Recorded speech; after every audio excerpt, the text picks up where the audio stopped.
beserta Indohun. Nah, nanti kita kenalan.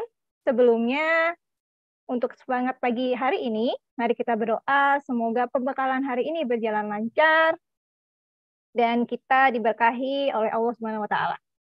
Berdoa menurut kepercayaan dan agama masing-masing. Berdoa dimulai.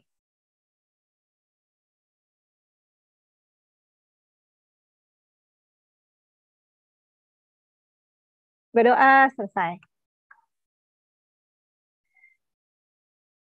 Baik, adik-adik semua, ke pasar Kebayoran beli kue. Pergi ke sana dengan berjalan. Selamat datang Abang dan None. Narsum telah datang, yuk kita kenalan. Nah, hari ini kita akan membahas bersama apa sih komunikasi itu, kemudian kearifan lokal, karena bangsa kita itu termasuk bangsa yang sangat banyak sekali suku dan bahasa daerahnya, kebiasaannya maupun kearifan lokalnya. Nah, supaya kita aman di daerah tetangga, daerah yang akan kita kunjungi, maka kita harus mengenal banyak bagaimana sih cara berkomunikasi dengan mereka, maupun apa sih kearifan lokal itu, supaya kita tidak salah langkah atau salah sifat atau salah sikap ya, karena rumput tetangga itu harus kita kenal dulu. Nah, hari ini kita akan membicarakannya bersama Pak Wahyu Septiono. Beliau merupakan dosen di Fakultas Komunikasi Masyarakat Universitas Indonesia. Nah, adik-adik, mari kita sambut bersama Pak Wahyu. Sudahkah masuk Pak Wahyu? Sudah. Halo, Assalamualaikum warahmatullahi wabarakatuh. Selamat pagi semuanya. Waalaikumsalam warahmatullahi wabarakatuh. Monggo Pak Wahyu, waktu dan tempat dipersilahkan. Ya, Assalamualaikum warahmatullahi wabarakatuh. Ini buat teman-teman kampus mengajar batch 3 ya, gelombang 3 kalau nggak salah. Benar. Ya, semoga masih pada semangat, masih pagi-pagi ini. Jadi kalau pagi-pagi kan baru bangun, apalagi masih masih di alam lain gitu. Masih di alam lain. Ya, perkenalkan nama saya, saya share screen dulu sebentar. Monggo. Sebelum lupa. Ya, perkenalkan nama saya Wahyu Septiono, tapi biasanya dipanggilnya Wawai. Karena Oh. di Fakultas Kesehatan Masyarakat, Wahyu itu ada 3. Jadi kayak nama pasaran gitu. Wahyu yang mana nih gitu kan. Wahyu yang kacamata, Wahyu yang gizi, Wahyu yang mana ya. Jadi, tapi saya jarang juga dipanggil Wahyu, biasanya dari zaman sekolah biasanya dipanggilnya Wawai gitu. Jadi udah keterusan. Ya, saya dari Departemen Pendidikan Kesehatan dan Ilmu Perilaku, atau suka nongkrong di Laboratorium Komunikasi Kesehatan punya FKM UI. Ya inilah saya, Wahyu Septiono, tapi biasa dipanggil Wawai. Jarang dipanggil Wahyu sebenarnya. Ya, hari ini saya dikasih amanah untuk menyampaikan tentang komunikasi serta kearifan lokal. Terus dari materi ini tuh output yang diharapkan untuk teman-teman nih, untuk teman-teman peserta kampus mengajar di batch 3 ini. Jadi ntar karena teman-teman akan ditempatkan di daerah ya. Jadi diharapkan nanti teman-teman itu memiliki pemahaman konsep komunikasi yang baik dengan berbagai pihak, juga memahami cara gimana sih membangun hubungan kerja yang positif melalui komunikasi dengan pemangku kebijakan dan masyarakat di lingkungan tempat teman-teman tinggal nanti, ataupun maupun di sekolah, ataupun mau dengan pemangku kebijakan yang ada di daerah teman-teman nanti ditempatkan. Terus juga teman-teman mumpuni dalam untuk ini memetakan, menganalisis pemangku kebijakan di lingkungan tempat tinggal teman-teman maupun sekolah. Jadi memetakan kira-kira kalau teman-teman punya ide, ntar siapa aja yang bisa dilibatkan, siapa aja yang bisa diajak untuk berkolaborasi, seperti itu. Jadi ini 3 output yang diharapkan dari materi hari ini. Dan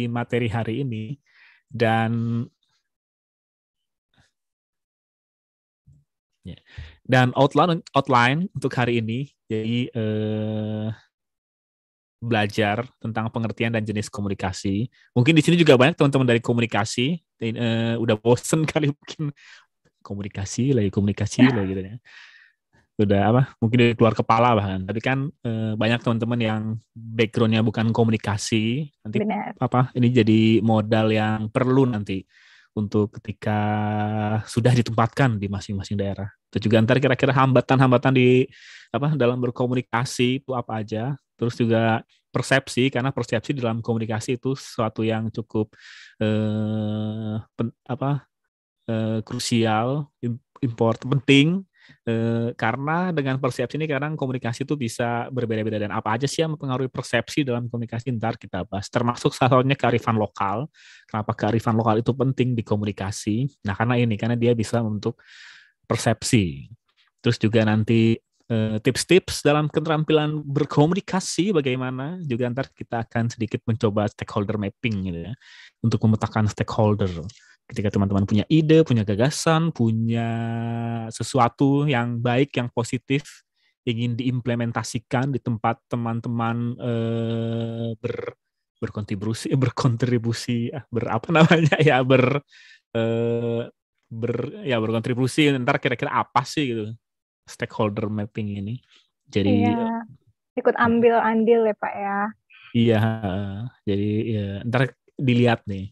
Ntar kalau saya mau punya ide ini, kira-kira pemangku kebijakan Menyampaikannya. Apa mana saja? aja nih yang bisa diajak collab gitu. Collab itu bukan ini ya, Bukan collab, kolaborasi. bukan Bukan iya, collab. bukan duet antara YouTuber gitu. Nah, gitu. Jadi apa sih komunikasi itu? Jadi kalau komunikasi mungkin ada yang bisa di kolom chat yang ngasih sedikit di kolom chat YouTube-nya ya, YouTube live-nya ya. Ayo Bisa. adik-adik, apa Ya itu mungkin ada komunikasi? yang satu dua mungkin apa sih komunikasi? Apa itu Kenapa? komunikasi? Ayo. Ya, Komunikasi. ini Komun yang tulis bukan ya. hadir-hadir lah. Ayo, Kasih. jangan tulis hadir, tulis apa itu komunikasi? Komunikasi itu bukan hadir ya. Apa itu komunikasi? Apa itu Kira-kira apa ini? komunikasi? Apakah dari perilaku aja atau omongan saja? Oh, ada nih mengisi dari Andi Mulyadi, bentuk penyampaian informasi melalui media. Oh, pembicaraan, Bentuk berbicara. penyampaian informasi melalui media. Ada yang bilang Ya, pembicaraan juga? iya ada Oke. kan berbicara. Sepertinya nih mahasiswa komunikasi nih jawab. Penyampaian pesan, Penyampaian interaksi pesan, antar penyampaian antar dua informasi. orang atau lebih, interaksi dua arah atau lebih. Oke. Kayaknya banyak ya. Bicara, iya banyak. Menyampaikan dan menerima pesan. Oh, Informasi, pesan. Oke, intinya teman-teman sepertinya udah banyak yang paham. Jadi ya emang komunikasi itu adalah proses sebuah upaya menyampaikan pesan. Pesannya itu bisa berupa pendapat atau perasaan atau informasi, opini atau pesan kegalauan, itu juga bisa kan. Jadi itu proses menyampaikan pesan. Jadi ada transmisi informasi dari si pengirim, sender, kepada target atau orang yang si penerima. Jadi komunikasi itu adalah prosesnya upaya untuk menyampaikan pesan.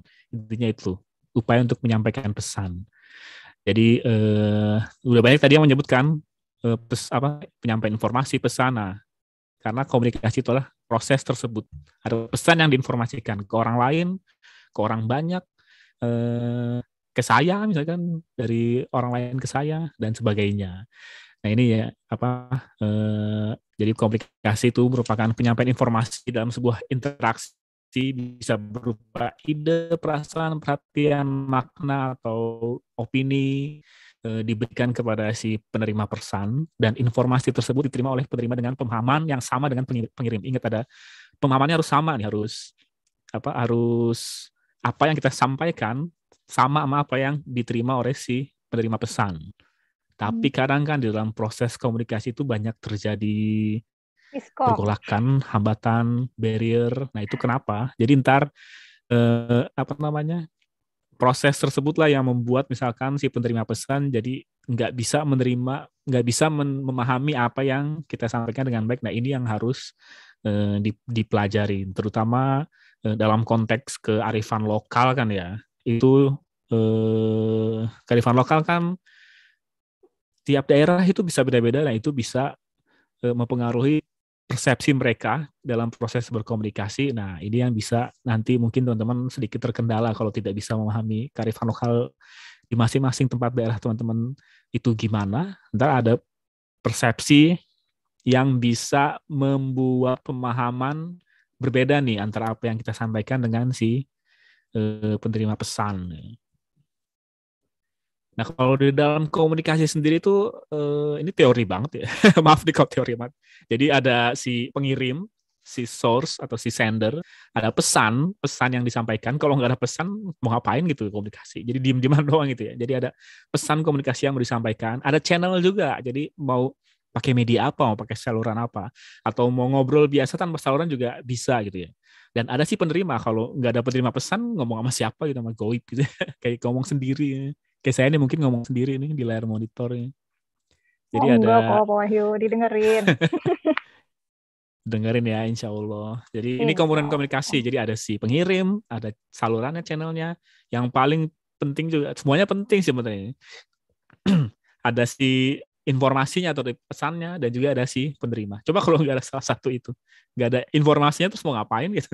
Sama si sama si antara sender dengan receiver mau ngapain coba? Nah, jadi ini komponen komunikasi nih. Ada si yang pengirim pesan, penerima pesan, dan saluran apa yang mau dipakai. Yang paling penting itu message-nya, apa yang mau disampaikan. Nah, kalau di dalam komunikasi kan ada namanya saluran atau channel gitu ya. Nah, ini tuh biasanya paling gampang sih media. Jadi media apa yang mau dipakai. Jadi kalau ini kan sesuatu yang bisa menyampaikan informasi dari si pengirim ke penerima. Medianya tuh banyak. Jadi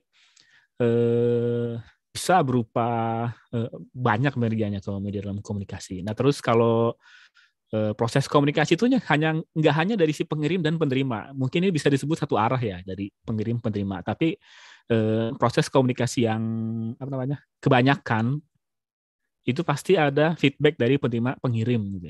Jadi ada tektok lah dari pengirim penerima, atau kalau mungkin dari pengirim penerima mungkin kayak banyak sih contohnya, kayak misalkan khotbah Jumat gitu ya, kan nggak bisa lagi khotbah aja. Ustadz nanya dong, ya. Kan nggak. Nah, itu satu arah ya. Jadi kalau dua arah ngirim ngomong apa, ntar penerima juga bisa mengirimkan timbal balik gitu. Jadi kayak ada sebuah tektok lah istilahnya. Nah, ini kan namanya komunikasi dua arah. Kalau komunikasi satu arah, yang dari pengirim dan penerima, tanpa ada feedback dari penerima si pengirim. Kalau dua arah, hijau merah nih berjalan. Ya. Nah, apa sih itu media? Jadi kalau media ini kan berasal dari bahasa Latin yang artinya tengah, perantara, atau pengantar gitu. Nah, media komunikasi itu biasanya digunakan untuk menyampaikan pesan dari komunikator kepada khalayak. Jadi benda apa aja, atau kadang juga mungkin internet saya unstable. Nah, udah. Apa aja gitu yang bisa digunakan untuk menyampaikan pesan dari si komunikator kepada khalayak. Banyak jenis-jenis media komunikasi. Mungkin teman-teman bisa buka HP-nya sekarang. Kita ke Mentimeter. Saya stop dulu yang ini, saya share yang lain.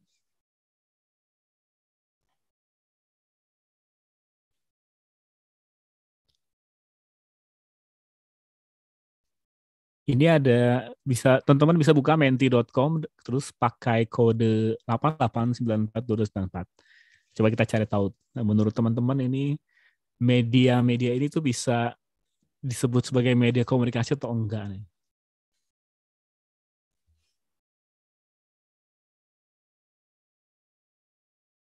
Udah pada join belum? Atau Sepertinya belum. Ayo ya adik-adik masih kita waiting join di for menti.com. players? Ada yang kambing, ada yang pisang. Ayo Wah, sudah mulai banyak. start countdown ya.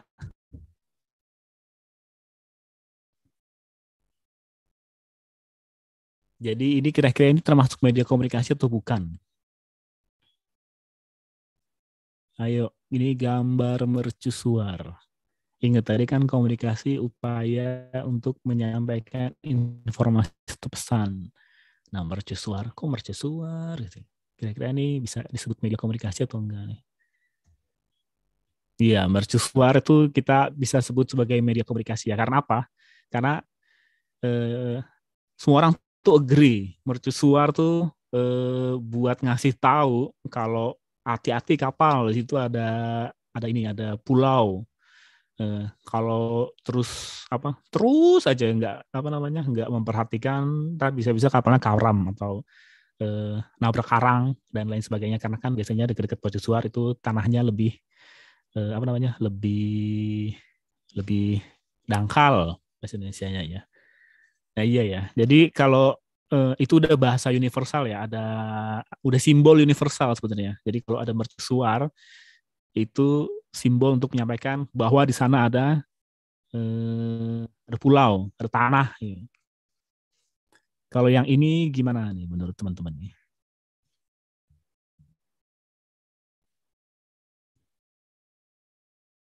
Kalau yang ini apakah ini termasuk media komunikasi?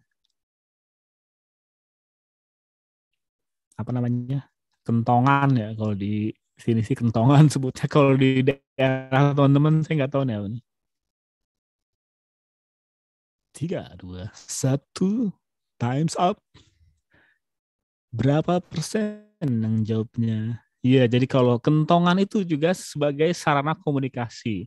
Kayak mungkin dulu mungkin ada yang kasus tsunami di Mentawai kali ya tahun berapa saya lupa 2000 berapa itu yang eh, karena kentongan jadi semua warga tuh sadar mereka harus buru-buru ke dataran yang lebih tinggi gitu ya. Nah ini kan juga sarana komunikasi dan juga kentongan biasanya kalau di daerah-daerah atau zaman dulu mungkin buat ini ada maling gitu ya dipukul maling maling nah ya. Itu kan semua orang juga agree ya ketika kentongan dibunyiin tuh ada sesuatu ada pesan yang ingin disampaikan sama yang mukul kentongan.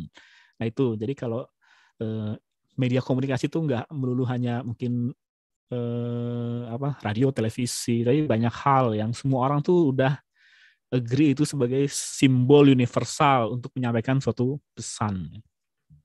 Ini apa lagi nih? Saya lupa saya ngisi apa aja. Kita lihat ya.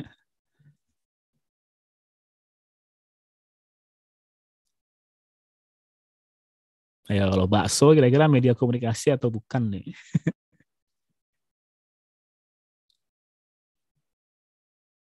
Yang ada mah lapar ya kalau bakso.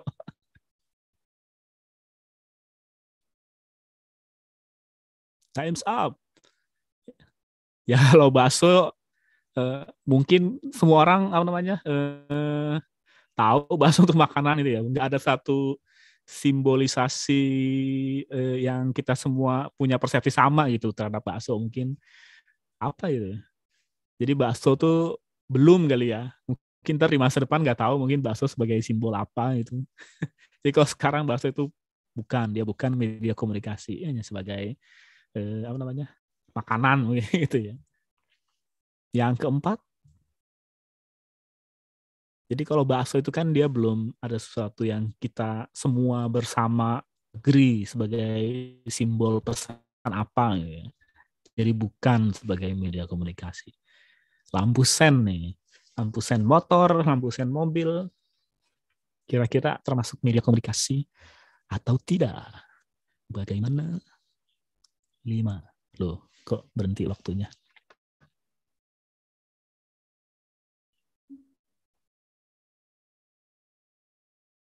Ya, kalau lampu motor itu kan juga tahu lah kita sama-sama paham itu apa bahasa yang semua orang setuju gitu ya, agree bahasa universal. Kalau lampu sennya kedip-kedip gitu ya nyala bukan karena motornya ganjen kedip-kedip gitu. Jadi karena yang punya motor pengen belok kanan ya, atau pengen belok kiri atau kalau dua-duanya nyala kalau di mobil biasanya itu ada sesuatu eh, rombongan atau kedaruratan. Nah, itu kan udah bahasa yang kita semua pahami gitu. Jadi bisa disebut si lampu sen motor ini sebagai media komunikasi. Yang terakhir,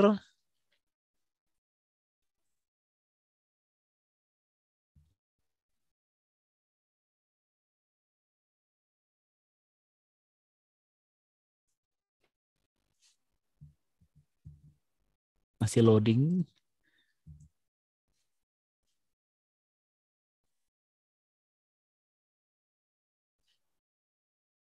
Oke, kita lihat gambar apa. Saya lupa masukin gambar apa ini. Enggak ada gambarnya.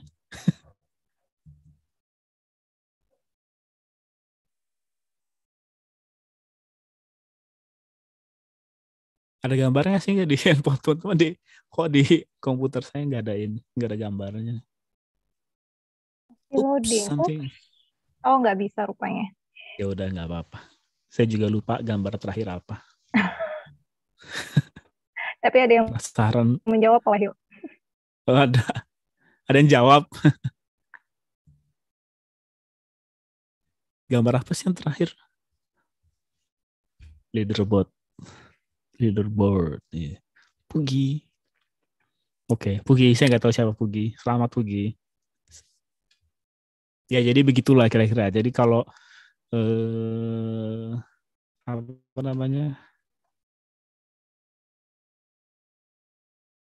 Mungkin yang kita ketahui kalau komunikasi karena hidup di zaman now kali ya, atau simpelnya yang kita anggap komunikasi itu kan media komunikasi itu kan sesuatu yang bisa buat kita ngomong, buat kita nyampein sesuatu kayak podcast atau lewat YouTube atau lewat banyak media itu. Tapi ternyata media komunikasi itu nggak hanya sebatas itu, karena ada komunikasi-komunikasi yang orang-orang tuh udah agree, udah tahu, udah bukan bahasa linguistik, bukan bahasa teks. Orang-orang tuh udah tahu ada pesan ketika alat itu digunakan, ada suatu informasi yang disampaikan. Nah, begitu. Kayak lampu. Kayaknya terakhir saya masukinnya lampu lalu lintas deh, lampu apa merah, kuning, hijau gitu. Nah, itu kan juga bisa digunakan sebagai media komunikasi. Kalau merah kita tahu nih harus berhenti, kuning udah harus siap-siap mau berhenti atau siap-siap mau jalan. Nah, hijau udah silakan jalan gitu. Itu kan udah sesuatu yang universal. Semua orang itu paham, agree. Karena kan komunikasi itu nggak hanya berupa teks, nggak hanya berupa apa namanya lisan, tapi bisa berupa simbol-simbol seperti itu.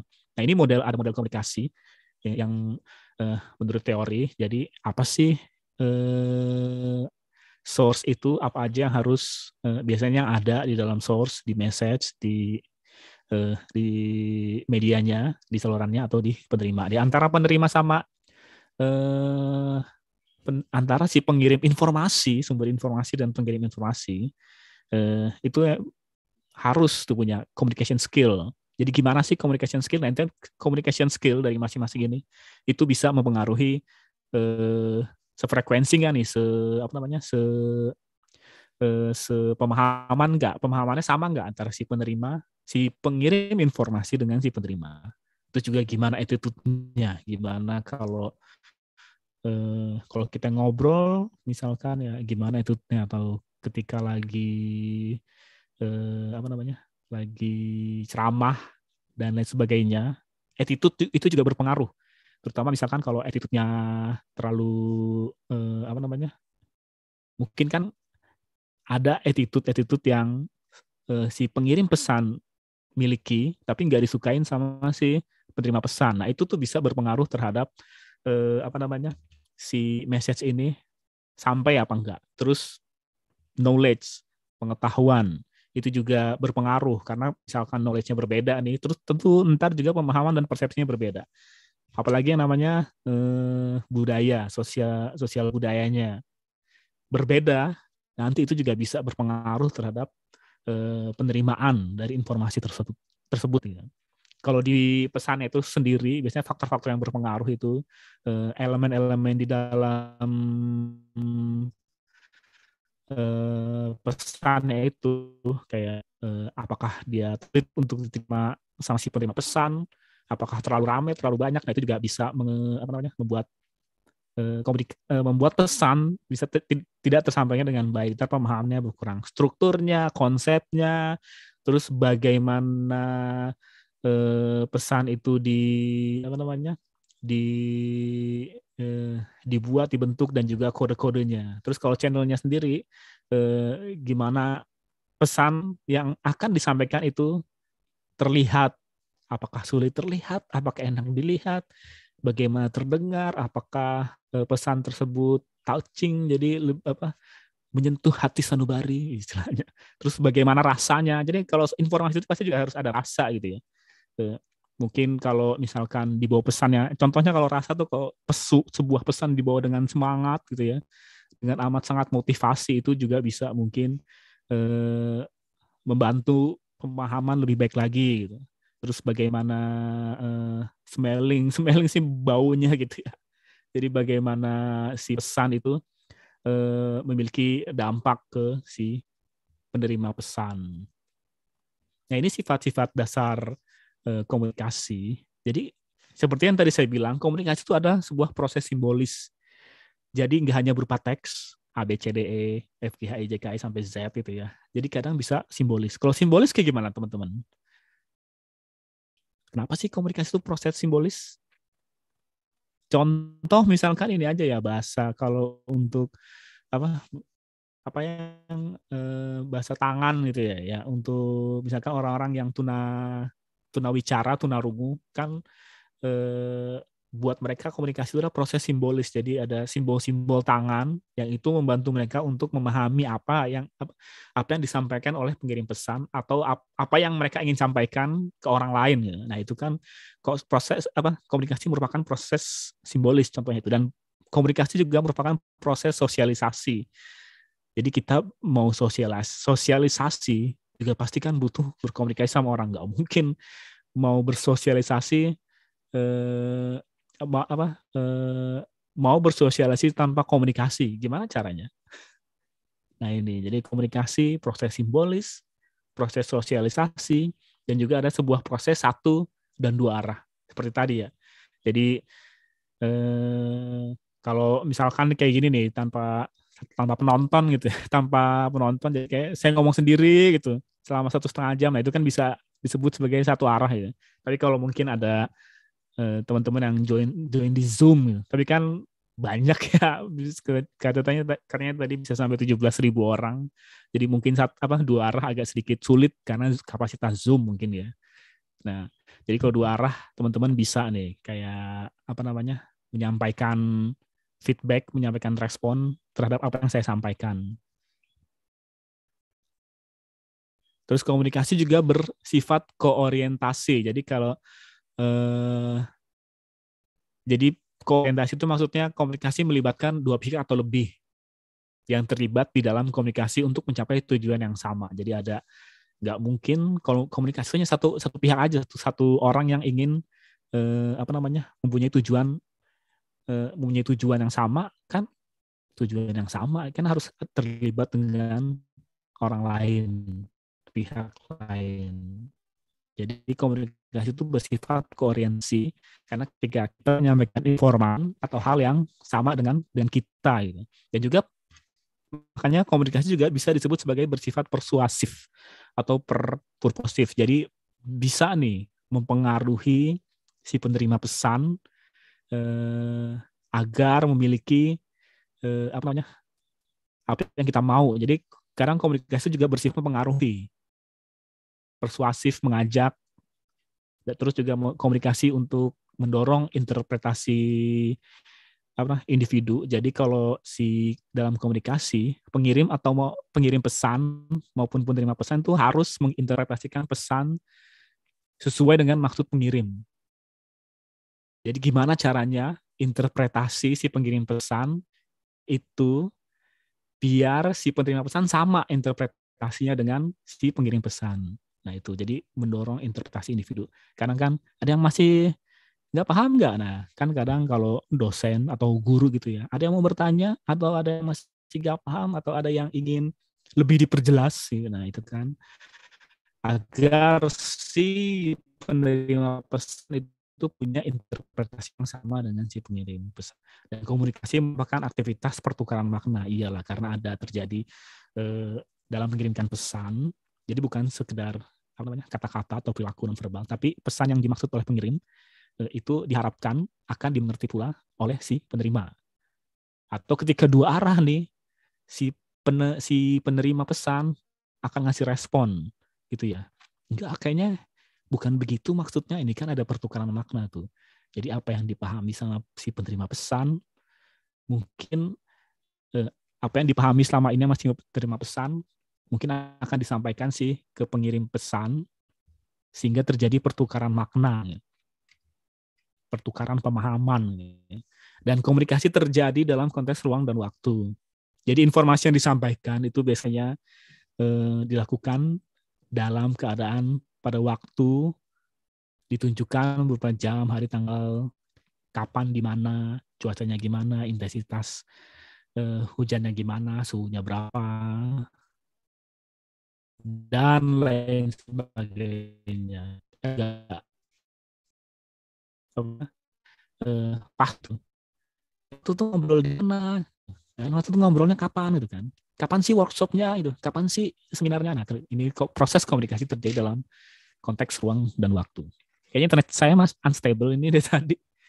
Ada ini, your connection is unstable. Nggak apa, Pak. Walaupun terputus masih terdengar kok. Terputus ya tadi ya? Maaf ya. Iya. Maaf. Ini kalau menurut Bapak Abdul Nasir, ini bukunya tapi buku dalam ini ya, komunikasi dalam keperawatan teori dan praktek. Itu ada bentuk komunikasi ada 3. Yang pertama agresif, pasif, dan asertif. Jadi kalau agresif itu si apa namanya, penerima pesan terlalu pede, terlalu dominan, terlalu kalau ini nunjuk-nunjuk, terus suaranya keras, tinggi, memaksa, ini agresif tuh. Tahu kan ada agresif yang apa namanya, emosional gitu ya. Ada juga yang pasif, tapi ini bisa terjadi hanya di pengirim pesan, tapi penerima pesan juga bisa. Jadi kalau pasif tuh menghindari kontak mata, istilahnya kayak takut gitu, terus nervous mungkin ini. Nah kalau asertif itu kedua belah pihak tuh saling terbuka, saling mendengar, akrab, terus intinya adalah kedua belah pihak komunikasinya enak gitu ya. Nah ini, jadi kalau di antara 3 ini juga ketika kita ngobrol sama orang yang terlalu dominan, mungkin kita juga kurang suka kan ya. Nah ini mungkin yang kalau kita sebagai orang yang memberikan pesan, jangan sampai terlalu menjadi yang terlalu agresif gitu. Karena biasanya kalau agresif ini apa namanya, terlalu dominan, orang juga kurang begitu suka gitu. Ntar jadi apa yang mau disampaikan si ke penerima pesan gitu, jadi kurang disampaikan. Atau kalau juga pasif, terlalu apa, terlalu gugup, jadi orang kok susah mau menyampaikan sesuatu ya. Padahal misalkan, aduh sebelum itu udah disiapin nih, udah ada isi kepala, udah dihafalin, ketika gugup semua lupa. Nah, itu kan sering terjadi ketika mungkin teman-teman nanti sidang gitu ya, sidang skripsi. Nah biasanya gitu tuh, udah disiapin semalam, udah tahu, udah latihan presentasi, pas sidang kan di depan apa namanya, di depan penguji, ditatap matanya ya, sama mata penguji yang tajam ya, terus langsung nervous, gugup, nggak pernah dilihat, akhirnya lupa. Nah itu sering terjadi. Kalau yang asertif biasanya sama-sama tenang, akrab, terbuka, semua mengalir begitu saja. Nah ini kalau bentuk-bentuk komunikasi ya. Ada lagi yang namanya bentuk komunikasi, tapi ini yang paling umum, paling umum diketahui, dipelajari. Jadi ada komunikasi verbal atau non verbal. Kalau verbal itu apa namanya, kita tahu lah itu yang kayak saya berbicara begini, atau bentuk teks, bentuk tulisan ABCD, alfabet, atau tulisan katakana, hiragana, dan lain sebagainya, atau tulisan braille, itu bisa disebut sebagai verbal atau lisan. Tapi kalau non verbal itu seperti intonasi. Intonasinya kalau tinggi kan tahu tuh ya, mungkin lagi marah gitu. Anak kecil jerit-jerit, terus nadanya bagaimana. Kalau yang non verbal juga bisa berupa isyarat gitu ya, ekspresi, gerakan, tatapan mata juga bisa. Kalau tatapan mata teman-teman tahu ya, eh, misalkan kalau marah kayak gimana, kalau sedih bagaimana, nah itu contoh bentuk komunikasi non verbal atau simbol-simbol yang apa begini, saya nggak bisa nih jadinya begini, yang apa sih ya, ini artinya apa sih, I love you ya kalau di Korea ya, saya nggak tahu. Tapi kalau saya salah maafin. Jempol gini kan udah mantap keren gitu ya, oke. Atau apalagi ya, isyarat-isyarat seperti itu, ekspresi ekspresi wajah. Nah terus penampilan juga bisa loh, penampilan itu sebagai bentuk komunikasi nonverbal. Kenapa bisa dibilang penampilan tuh bentuk komunikasi nonverbal? Oh saya lupa. Kita kalau ini ngerepotin moderator. Jadi contoh misalkan kalau lagi berduka bajunya hitam kan, nah itu salah satu contohnya. Atau kalau lagi happy mungkin colorful. Nah, itu contoh dari penampilan. Atau mau menunjukkan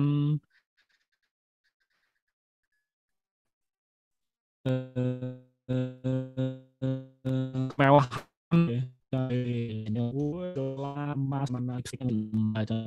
dari penampilan apa untuk menyampaikan pesan bahwa saya begini. Atau tatapan, mungkin kalau tatapannya lagi naksir orang kan biasanya tatapannya beda tuh, suka apa namanya, cuci pandang ini, atau mungkin tatapan apa namanya, cewek-cewek biasanya nih kalau males apa, kalau iya apaan sih itu kan matanya juga bisa kelihatan gitu. Nah ini bentuk-bentuk komunikasi, ada yang verbal. Kalau yang verbal mah gampang ya, dari apa berbicara atau mungkin dari tulisan. Kalau non verbal intonasi, jeritan. Nah ini ntar bentuk komunikasi teman-teman harus paham nih, terutama guru ya, terutama kita ngajar. Bentuk komunikasi non verbal itu biasanya bisa mengisyaratkan, misalkan kalau anak-anaknya boring, anak-anaknya bete, itu bisa terlihat tuh dari ekspresi wajahnya atau dari gerakannya yang dia gimana, gerakannya nggak bisa diem gitu. Nah itu bisa tuh.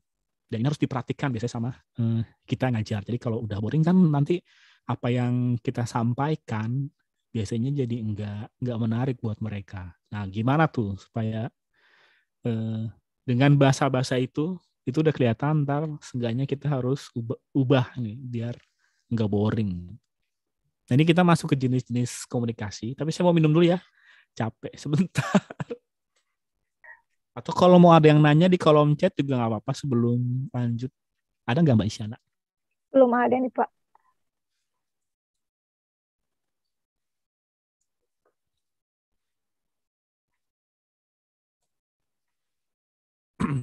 Belum ada ya? Mau nanya nggak apa-apa teman-teman, silahkan, keburu mungkin nanti lupa gitu ya.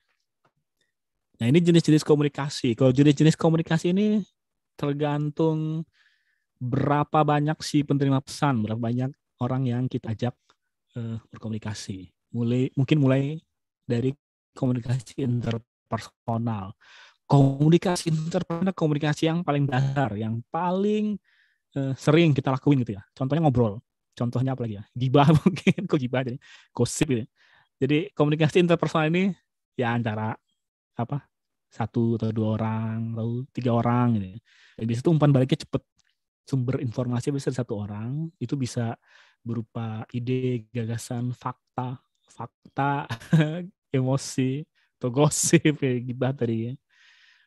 Nah ini komunikasi interpersonal itu sedasar-dasarnya komunikasi pasti komunikasi interpersonal, dan semua orang itu bisa.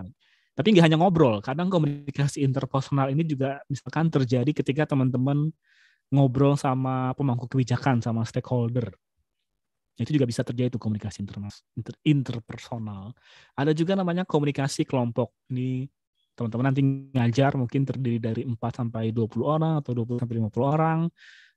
Terjadi di dalam kelas gitu ya. Umpan baliknya juga masih terjadi umpan balik biasanya nih kalau di komunikasi kelompok.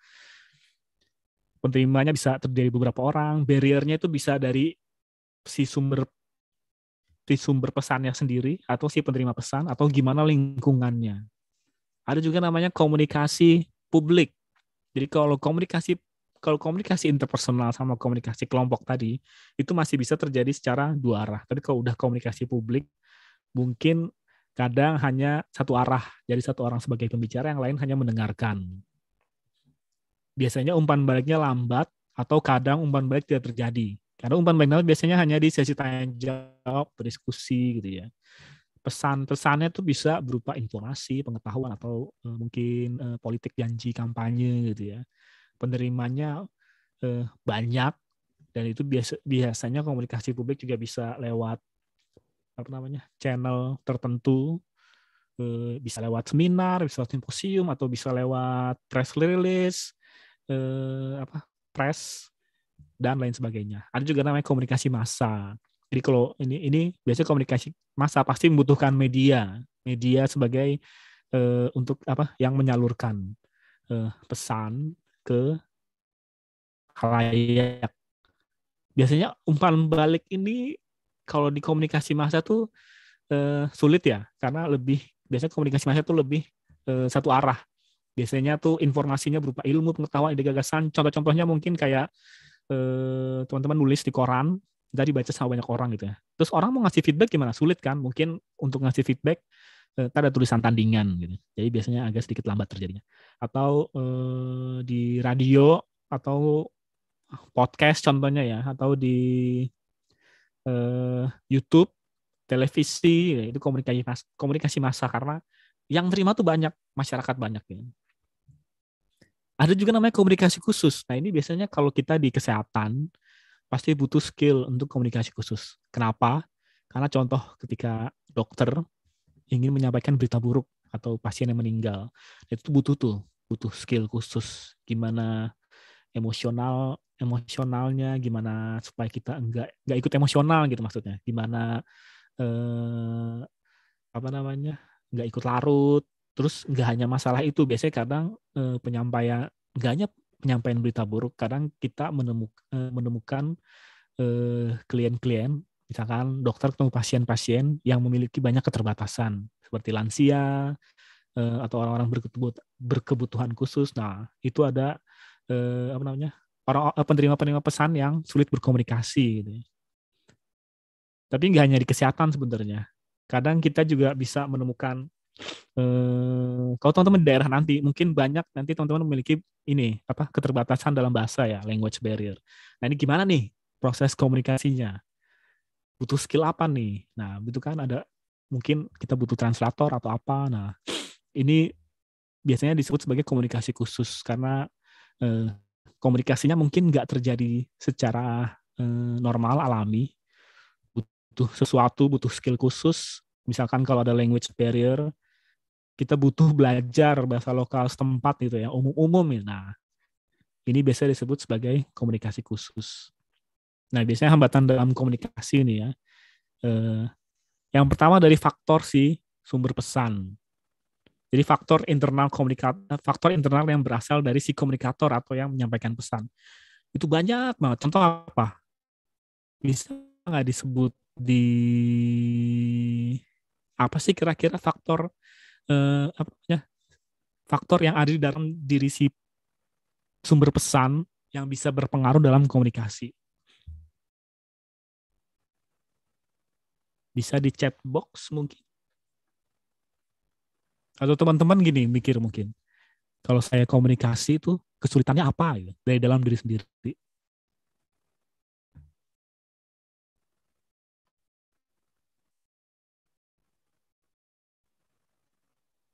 Bagaimana Mbak Isyana? Wah, ini kan kita agak delay nih, belum sampai ini ke YouTube. Jadi kita tunggu dulu, Pak. Oh, gak delay ya? Oh, ini internet saya kayaknya jelek deh. Oke. Ya, jadi kalau faktor-faktor dari sumber pesan, contohnya ya keterampilan kita dalam menyampaikan materi, dalam menyampaikan informasi, itu gimana. Terus attitude kita. Jadi intinya apa yang ada di dalam diri kita, itu yang bisa berpengaruh dalam komunikasi. Nah, teman-teman harus pelajarin. Jadi kayak apa sih kelemahan saya kalau dalam menyampaikan pesan gitu. Mungkin jam terbang kurang, jadi kadang kalau ngomong masih gugup gitu ya di depan orang, masih kurang kurang luwes gitu. Atau mungkin ada yang merasa, aduh saya ini introvert banget, jadi kalau ngomong sama orang tuh susah gitu. Ada mungkin kayak gini. Nah, teman-teman sebagai apa namanya nanti yang akan terlibat langsung dengan apa namanya dengan sekolah, dengan berbagai pihak, kita harus tahu saya ini kelemahannya apa gitu ya. Apa sih yang bisa mempengaruhi saya dalam berkomunikasi. Jadi nanti informasi, karena kalau kita paham apa kelemahan kita, ntar itu akan bisa memudahkan kita untuk misalnya, oke, kelemahan saya ini, nanti itu bisa membantu agar ketika teman-teman ngajar atau ketika teman-teman ingin menyampaikan sesuatu gitu ya, itu bisa jadi berkurang lah intinya. Jadi pemahaman si penerima pesan mungkin akan lebih baik lagi. Jadi pemahamannya udah makin sefrekuensi lah, makin sama. Terus juga dalam si penerima pesan itu jadi faktor-faktor apa sih, misalnya si penerima pesan mempunyai keterbatasan bahasa, language barrier tadi, terus atau pendidikannya kurang, itu juga bisa berpengaruh loh terhadap apa yang kita sampaikan dan lain sebagainya. Itu teman-teman juga harus pelajari nih, kira-kira si penerima pesan kita karakteristiknya gimana nih, budayanya gimana nih, terus normanya gimana, agamanya apa, itu juga itu bahkan berpengaruh sama informasi yang disampaikan nanti itu akan benar-benar meresap atau enggak. Dan juga ada sistem sosial, jadi kayak tadi ya, faktor-faktor norma, nilai, agama, adat istiadat, budaya, dan kebiasaan itu juga berpengaruh terhadap komunikasi. Nah, ini ada hambatan, biasanya ada hambatan umum dan hambatan perspektif. Kalau hambatan umum kita tahu lah, hambatan fisik, jarak, terus kayak sekarang pandemi ya, semua serba online, nah itu kan bisa disebut sebagai pandemik fisik. Hambatan teknis, kayak internetnya suka ngaco, lambat, tiba-tiba ada suara-suara yang hilang, nah itu kan juga bisa berpengaruh. Jadi tadi sampai apa ya, gitu kan, suaranya hilang tiba-tiba. Terus psikologisnya gimana? Kadang orang yang sedikit emosional tuh susah dibilangin gitu. Atau kadang ya benar, kayak misalkan terlalu marah atau terlalu sedih itu susah kadang dibilangin. Nah, psikologisnya tuh gimana harus dipahamin. Nah, sosiologis dan antropologis seperti tadi, budaya, karakteristik masyarakatnya, dan terutama bahasa nih. Di Indonesia sendiri kan ada berapa ratus bahasa lokal ya. Nah, itu kadang juga jadi hambatan karena misalkan orang-orang saya dulu, kalau saya ini kan orang Jawa gitu ya. Kalau pulang ke Jawa gitu dulu banyak mbah-mbah gitu ya, lansia nggak bisa bahasa Indonesia, jadi kalau dia ngobrol susah banget. Saya dulu juga nggak bisa bahasa Jawa padahal orang tua dari Jawa ya. Terus kalau perspektif biasanya ini ada perbedaan kayak perbedaan intinya. Kalau perspektif ada ketidaksetaraan, bisa pendidikan, bisa pemahaman, keterbatasan kognitif, mungkin kognitifnya kurang gitu ya, atau kadang antara gender itu juga bisa berbeda perspektif antara pria dan wanita. Ada informasi apa, enggak kalau di cewek nggak kayak gitu kan, kalau di cewek begini. Nah, itu bisa ada tuh perbedaan perspektif dan lain sebagainya.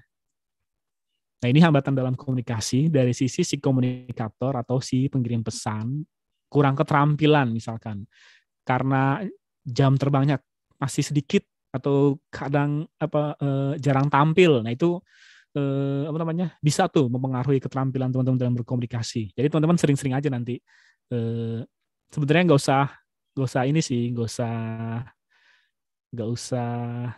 pede, harus pede aja, confidence. Semakin sering teman-teman latihan, semakin sering teman-teman intinya semakin banyak praktisnya, semakin banyak latihannya, itu ntar keterampilan teman-teman juga akan meningkat sendiri. Terus juga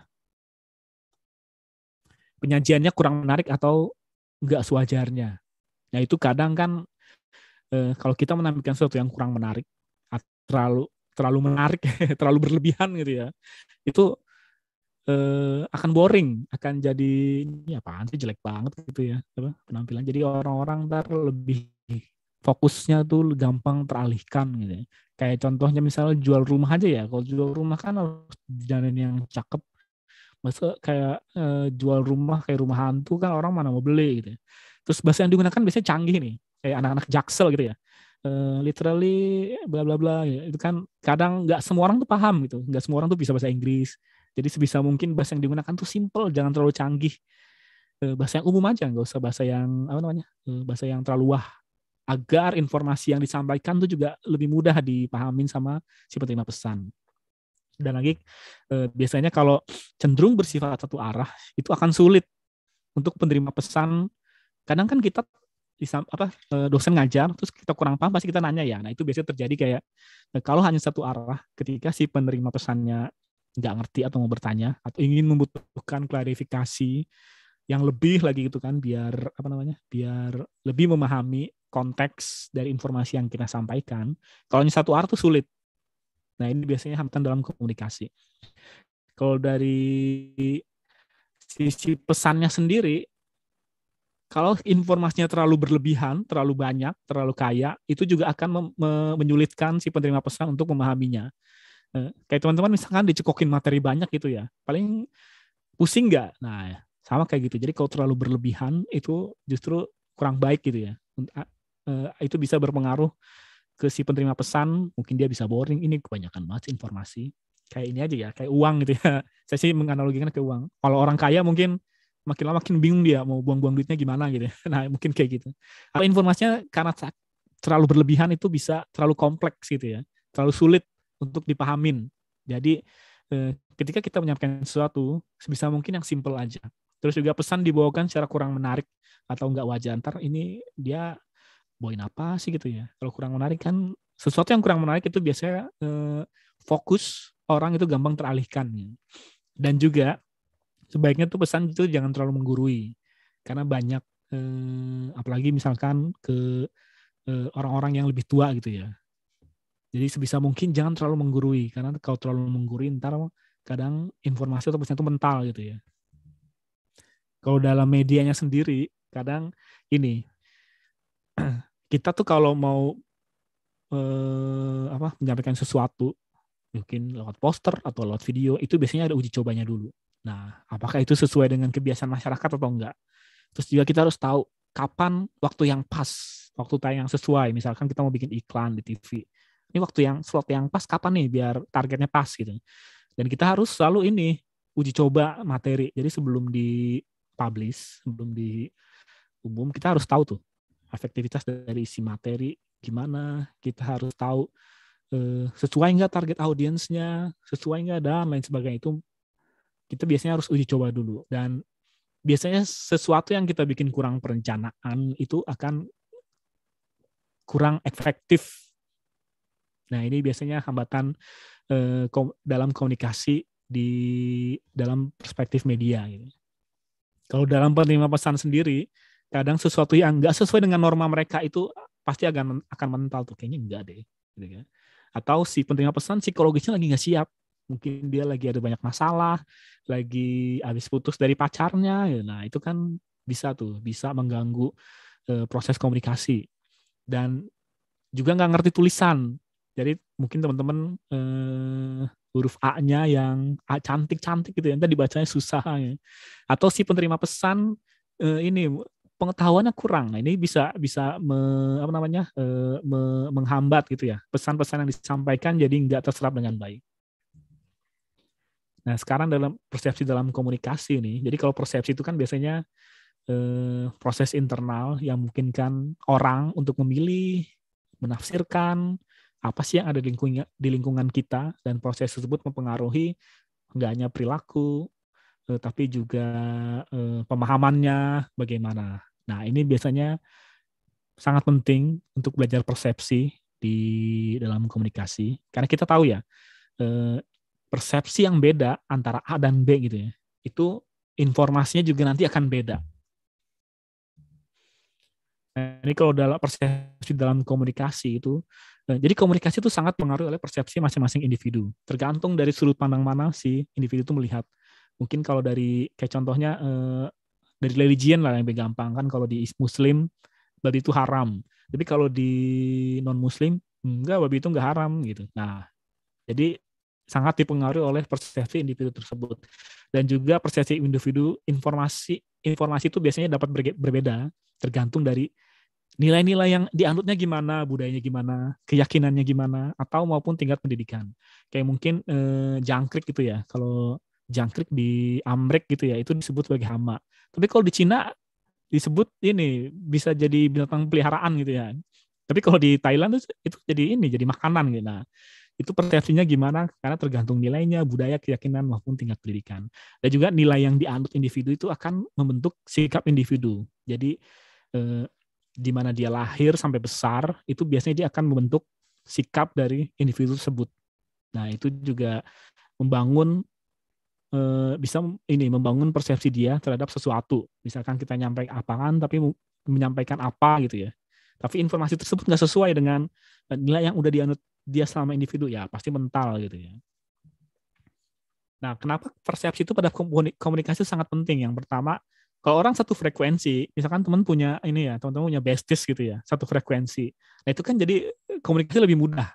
Jadi kalau mau ngapa-ngapain lebih gampang. Mau misalkan hanya kedipan mata gitu ya, kita udah paham, dia ngomongin orang misalnya kayak gitu. Nah, budaya juga mempengaruhi cara seseorang berkomunikasi karena budaya itu bisa budaya yang berbeda-beda, persepsinya beda-beda. Nah, itu juga mempengaruhi cara seseorang untuk berkomunikasi, untuk menangkap informasi, untuk menyampaikan informasi. Nah, itu berpengaruh sekali. Biasanya kalau persepsi nggak akurat, maka nggak akan ada komunikasi yang efektif. Komunikasi yang efektif itu kayak gimana? Komunikasi yang efektif itu apa yang kita sampaikan diterima dengan baik, pemahamannya sama apa yang diterima oleh si penerima pesan. Dan kenapa persepsi pada komunikasi penting itu untuk karena pemahamannya udah satu nih, udah sama, jadi mencapai kesepakatan satu tujuan bersama. Nah, inilah kenapa persepsi itu pada komunikasi penting. Ini contoh perbedaan persepsi ya. Kalau teman-teman ngirim bunga kenanga ke pacar gitu ya, apa yang akan terjadi coba? Nah, contohnya kayak gini.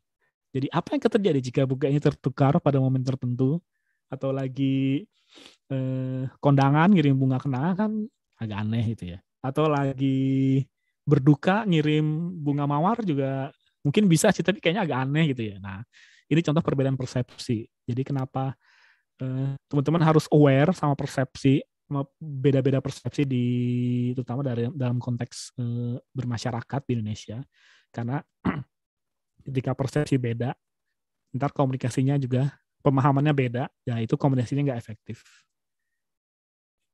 Terus kita berbicara tentang kearifan lokal. Jadi kalau kearifan lokal itu ini local wisdom, identitas, kepribadian budaya sebuah bangsa. Jadi yang menyebabkan bangsa tersebut mampu menyerap bahkan mengolah kebudayaan yang berasal dari luar atau bangsa lain menjadi watak dan kemampuan sendiri. Jadi ketika ada hal-hal asing masuk, itu jadi membentengi. Ya masuk sih, tapi ntar akan disesuaikan, atau yang jelek-jelek mungkin jadi tertolak gitu ya. Tapi yang bagus-bagus mungkin akan disesuaikan dengan konteks lokal gitu ya. Jadi ini kearifan lokal itu sebenarnya salah satu sarana untuk mengolah kebudayaan dan mempertahankan diri dari kebudayaan asing yang terutama yang nggak baik. Jadi sebenarnya kearifan lokal ini cukup bagus gitu ya. Apalagi Indonesia kan punya berapa banyak suku bangsa, berapa banyak budaya, ada berapa agama, itu kan juga akan berbeda-beda. Attitude-nya, belief, language, terus ritual-ritualnya, behavior-nya, bahkan dari segi art, pasti beda. Apalagi dari makanan. Jadi makanan itu juga pasti ini sebuah kearifan lokal gitu ya. Nah, contohnya ini. Kalau kearifan lokal itu bisa dilihat dari karakteristik masyarakatnya gitu. Kalau orang Batak itu kan kalau ngomong ini ya berintonasi tinggi gitu ya. Sedangkan orang Jawa tuh berintonasi rendah. Nah, ini kadang ada persepsi yang beda ini. Kok orang Batak, kalau orang Jawa mikir ntar, kok orang Batak suka marah-marah gitu ya. Nah, kalau orang Batak mungkin, kok orang Jawa terlalu apa namanya? Terlalu lembut, terlalu apa namanya? Pemalu gitu ya. Nah, kita harus, kenapa penting untuk belajar gini, belajar kearifan lokal? Karena biar ketika kita berkomunikasi itu nggak akan salah persepsi, nggak akan salah nggak akan salah pemahaman kita terhadap suatu masyarakat. Contohnya lagi orang Betawi kan cenderung ceplas-ceplos, cenderung banyak guyon gitu ya. Atau kalau orang Padang tuh biasanya cenderung lebih serius gitu. Lebih serius, lebih cermat, lebih perhitungan. Nah, itu ntar bisa beda persepsi nih. Jadi kita harus tahu karakteristik masyarakatnya gimana supaya kita sendiri juga nggak salah persepsi. Atau orang kalau dari segi art sendiri, kalau orang Ambon tuh mayoritas gemar nyanyi, bermusik. Tapi kalau orang Bali artnya beda. Dia artnya lebih ke art dua dimensi, lebih religius, lebih menjaga alam, jadi art-art yang tentang alam. Nah, itu juga harus kita tahu nih. Oh, ternyata orang Ambon tuh senang bermusik. Mungkin teman-teman apa namanya? Biar gampang komunikasinya, mungkin sambil bermusik sambil nyanyi bareng-bareng mungkin gitu ya. Atau orang Bali yang sangat menjaga alam gitu ya, sangat religius. Ntar teman-teman ikutan apa atau bukan ikutan ininya, jadi ikutan apa namanya berkomunikasi lewat sama-sama saling menjaga alam, satu ini yang sama. Ntar kalau kita belajar mengenal alam gitu ya, seperti itu. Atau orang Sunda yang kurang gemar merantau, tapi orang Padang ada di mana-mana gitu ya. Nah ini juga apa namanya sebuah kearifan lokal, karakteristik masyarakat gitu. Tapi saya sendiri apa namanya kayaknya orang Sunda, kayaknya orang Padang lebih gampang di mana-mana gitu. Saya jadi ingat waktu ke Wamena di tahun 2010, saya sampai takut gitu, wah ada nasi Padang di Wamena gitu ya, tapi harganya 50.000, mahal. Jadi itu saking ada di mana-mananya orang Padang gitu, sampai di Wamena pun ada yang jual nasi Padang. Tapi emang kalau orang Sunda sih agak sedikit sulit ditemuin ya, karena mungkin udah cinta daerahnya gitu, jadi kurang gemar merantau. Nah ini kearifan lokal dari karakter masyarakat. Ketika teman-teman ditempatkan di daerah pasti harus paham karakteristik masyarakat gimana, agar teman-teman juga nggak salah paham sama masyarakat tersebut dan masyarakat nggak salah paham sama teman-teman. Intinya sih itu. Nah ini kearifan lokal kan juga tadi ya kayak kuliner. Oh ternyata apa namanya belalang di suatu daerah itu jadi sebagai cemilan gitu. Padahal kalau mungkin di Jakarta itu mah apa gitu. Atau kalau di ini apa nih? Oh udang, ini namanya udang. Oh udang selingkuh waktu di Wamena gitu ya. Ada loh udang tapi capitnya kepiting ya. Nah itu kan ini salah satu bentuk apa namanya kearifan lokal dari dalam bentuk kuliner. Atau keong atau ulet sagu atau gaple yang dari singkong, atau ada suatu daerah yang sarang lebah tuh dimakan, ulet sagu tuh dimakan, keong sawah tuh dimakan. Itu bentuk-bentuk kearifan lokal kuliner dan masih banyak lagi. Kenapa teman-teman penting untuk belajar kearifan lokal? Ketika kita respect sama suatu budaya, ketika kita respect sama suatu apa namanya, sama suatu budaya, sama suatu custom, sama suatu keyakinan, norm setempat, itu akan memudahkan teman-teman untuk berkomunikasi, untuk membaur dengan masyarakat, untuk apa namanya. Jadi ketika teman-teman nanti, ketika udah membaur, ketika udah akrab, itu apa yang teman-teman akan sampaikan itu pasti lebih gampang diterima. Jadi gitu. Makanya kenapa konteks kearifan lokal ini penting dalam komunikasi. Ketika teman-teman menyampaikan ide, pesan, informasi, dan lain sebagainya ke suatu masyarakat, dengan respect sama kearifan lokal di masing-masing daerah, itu mereka akan lebih akrab, lebih mudah menerima. Dibanding kalau kita nggak respect, ya pasti nggak diterima dong. Gitu. Nah, ini adalah keterampilan dalam komunikasi. Biasanya kalau dalam komunikasi kita harus empati. Jadi menempatkan diri itu sebagai si penerima pesan. Jadi kira-kira kalau kita ngomong, paham nggak sih ntar si penerima pesan gitu ya. Itu harus, teman-teman harus menempatkan diri seperti itu. Nggak hanya dari, banyak contoh dari segi bahasa yang ntar kalau misalkan audiensnya lansia, ya udah kurang-kurangin tuh bahasa-bahasa yang sulit, bahasa-bahasa gaul, bahasa-bahasa salon gitu ya. Nah itu dikurang-kurangin. Jadi kalau temen misalnya anak-anak muda, anak kecil, ntar bahasanya lebih gimana, yang lebih ceria-ceria, atau kata-katanya yang lebih lebih lebih apa, kata-kata ini ya lebih kata-kata anak-anak, kata-kata yang lebih mudah dipahamin gitu. Saya jadi belibet nih. Terus juga harus mengamati komunikasi verbal dan non verbal. Seperti tadi ya, ketika kita menyampaikan sesuatu kita harus tahu nih itu orang fokus atau enggak. Kalau enggak fokus kan ntar apa udah ngomong capek-capek sejam gak dipahamin gitu. Terus harus memahami tahapan komunikasi interpersonal. Karena apa? Seperti tadi yang saya bilang, komunikasi interpersonal itu dasar-dasarnya komunikasi. Itu pasti semua orang pernah gitu ya.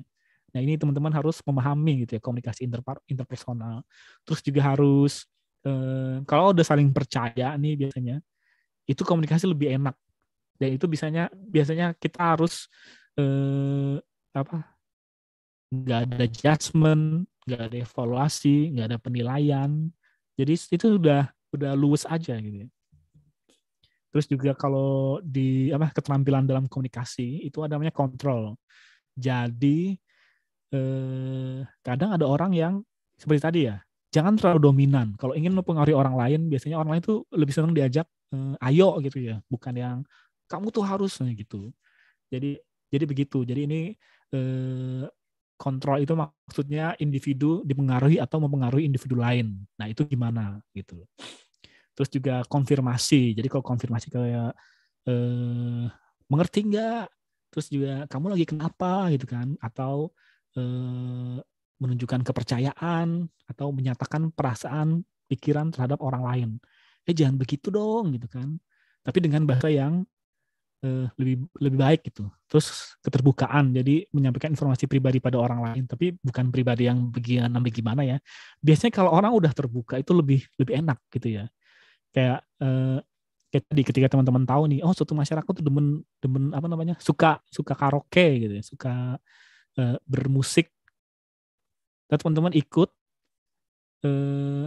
ketika ikut sudah jadi satu grup, nanti semua komunikasi yang terjadi jika teman-teman menyampaikan pikiran, ide gagasan itu lebih gampang diterima biasanya.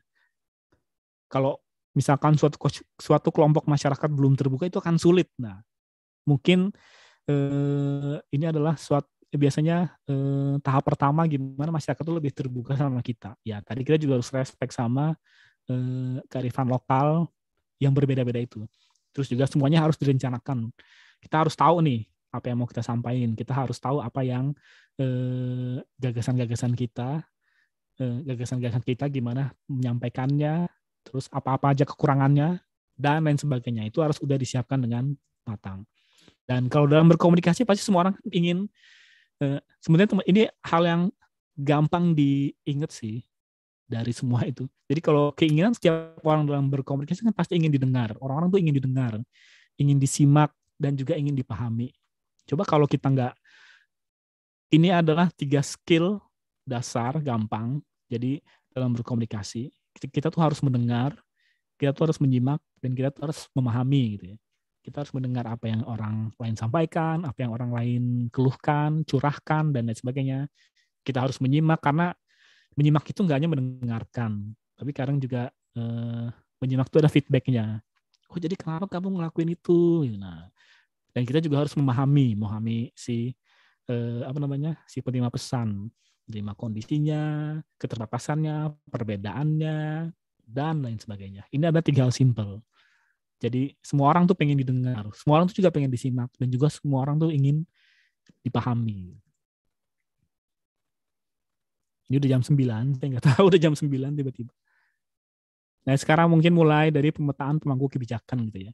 Jadi kalau komunikasi kepada pemangku kebijakan itu maksudnya maksudnya udah advokasi nih. Jadi pasti kalau komunikasi ke pemangku kebijakan kita menyampaikan ide, gagasan, usulan, perubahan gitu ya. Atau membuat kebijakan atau program yang belum ada menjadi ada. Atau mungkin memaksimalkan kebijakan atau program yang sudah ada menjadi lebih wah lagi gitu. Nah ini biasanya kalau komunikasi kepada pemangku kebijakan itu konteksnya di dalam advokasi. Advokasi nggak hanya tentang demo gitu ya, tapi juga gimana kita bisa ngobrol sama pemangku kebijakan gitu. Gimana kita bisa mengajak pemangku kebijakan menjalankan ide kita, menjalankan gagasan kita. Intinya sih itu. Jadi kalau di stakeholder mapping itu yang perlu dipahamin itu, yang pertama adalah kita tahu nih siapa-siapa aja pelaku-pelaku. Terus kita tahu nih kepentingannya apa gitu yang perlu diakomodasi. Jadi kalau sekarang nih ya, zaman now gitu ya. Jadi pemerintah tuh bukan lagi jadi satu-satunya pelaku utama atau aktor utama dalam penentu arah kebijakan masyarakat. Ada komunitas masyarakat, akademisi, LSM, tokoh masyarakat, tokoh agama yang sangat berpengaruh terhadap arah kebijakan gitu ya. Jadi nggak hanya presiden, nggak hanya DPR yang bisa menentukan arah kebijakan atau program, tapi kita juga bisa berkontribusi sekarang sebagai masyarakat, komunitas masyarakat, atau sebagai akademisi. Nah itu, jadi teman-teman harus dipahamin. Jadi pemangku kebijakan nggak hanya pemerintah, tapi non pemerintah juga banyak. Nah, gimana sih cara melakukan stakeholder mapping? Mungkin ini sebenarnya stakeholder mapping tuh banyak metodenya, banyak teorinya, tapi ini yang simple yang saya suka. Jadi kayak misalkan ketika teman-teman punya ide di suatu daerah, ketika teman-teman lagi ditempatkan di suatu daerah, terus melihat, loh kok daerah ini begini, masalahnya begini, terus teman-teman langsung mikirin, punya ide. Yang pertama identifikasi dulu pemangku kebijakannya. Siapa-siapa aja pemangku kebijakan daerah tersebut. Ya pasti tahu lah. Mungkin kalau dalam bidang pendidikan ada dinas pendidikan, ada apa lagi ya, bupati mungkin, atau teman-teman di list. Tapi nggak hanya pemerintahnya, yang non pemerintah juga harus tahu nih siapa aja. Oh ada tokoh agamanya, oh ada tokoh masyarakatnya, oh ada apa lagi? Oh ada LSM yang udah lama berdiri di sana gitu kan, yang bergerak di bidang pendidikan. Nah, dibikin list daftarnya. Lalu setelah di list dimasukkan apa namanya? Dibuat dulu tupoksi mereka, kepentingan mereka gimana. Lalu nanti dimasukkan ini kira-kira potensial supporter atau oponen nih. Dilihat tuh kepentingan LSM itu apa dulu dicek. Sumber dayanya mereka punya apa aja? Oh, mereka punya mungkin anggota banyak, atau mungkin mereka punya dana tapi yang nggak terserap banyak mungkin gitu ya. Kemungkinan partisipasinya gimana? Oh kalau misalkan dalam ide membangun suatu hal, misalkan membangun perpustakaan, oke gitu kalau LSM ini gitu ya. Tingkat pengaruhnya gimana? Oh mungkin tingkat pengaruhnya rendah karena nggak semua desa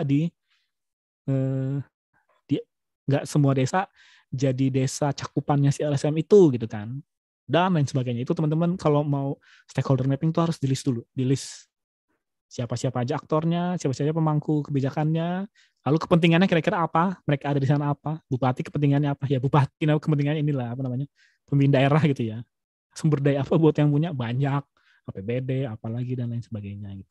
Ya ini simple, stakeholder mapping yang simple. Jadi kita terus cara taunya gimana? Cara taunya sih gampang ya. Apalagi teman-teman banyak orang nih, pasti ada teman ketika teman-teman ditempatkan di suatu daerah, pasti ada teman-teman dari kampus mengajar yang gelombang 3 ini juga berasal dari daerah tersebut. Nah, tanya aja sama teman dari daerah tersebut. Kira-kira kalau di daerah ini ada apa aja gitu ya. Nah, ini salah satu contoh stakeholder mapping yang simple. Sebenarnya caranya banyak stakeholder mapping. Ada banyak teori, banyak cara. Tapi yang saya suka ini karena ini simple gitu ya.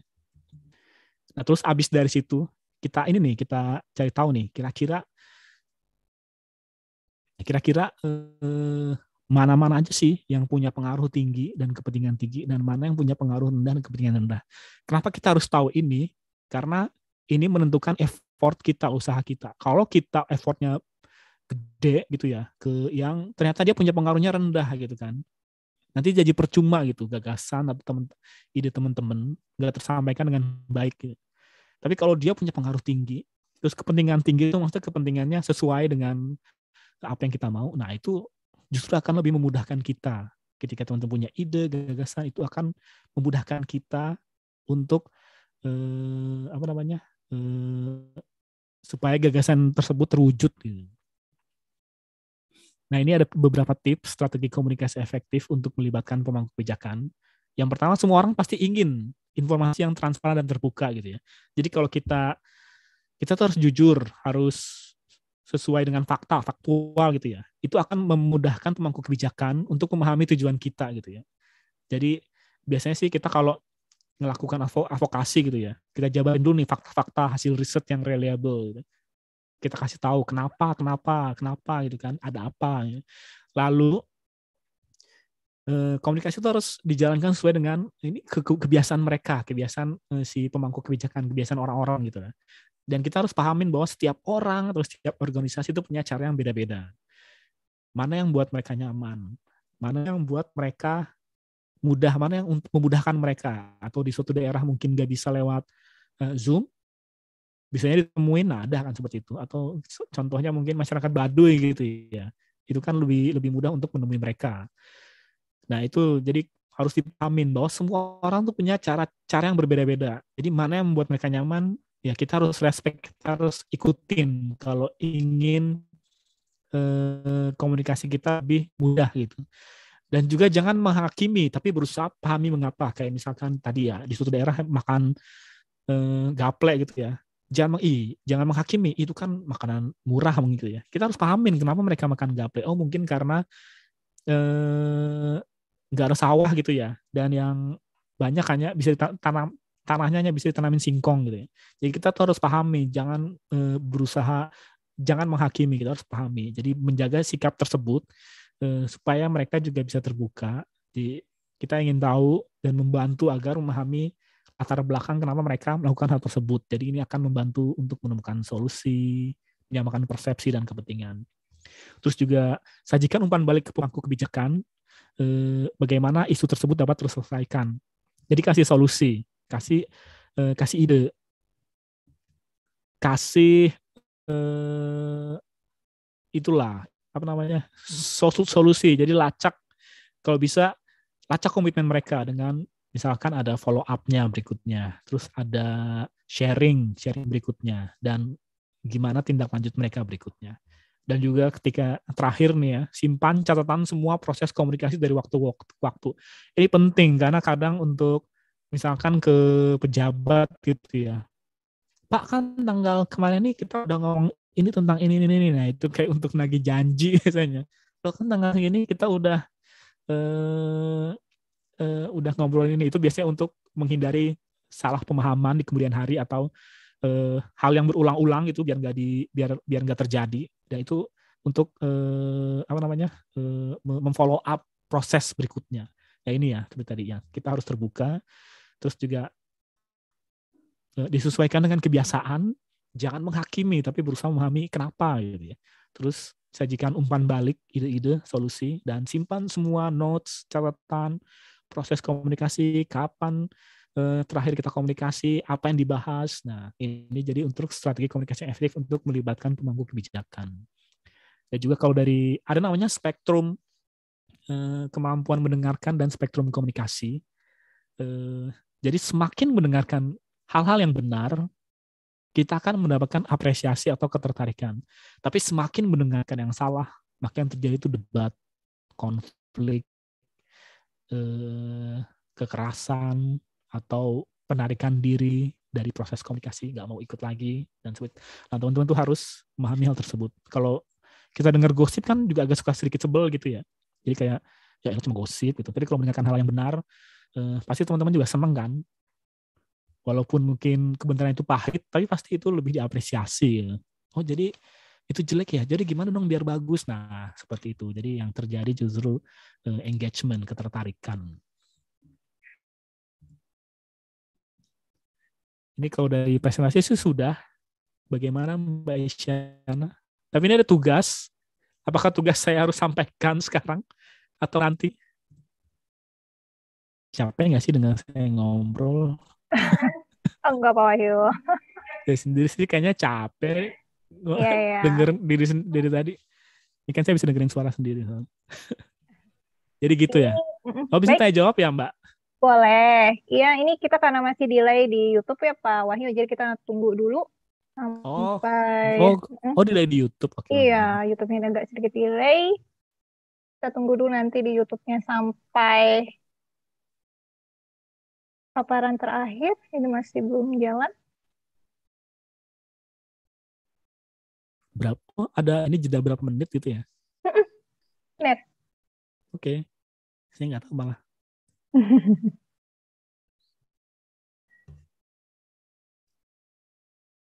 Jadi mungkin sambil delay mungkin ini saya ngomong kali ya.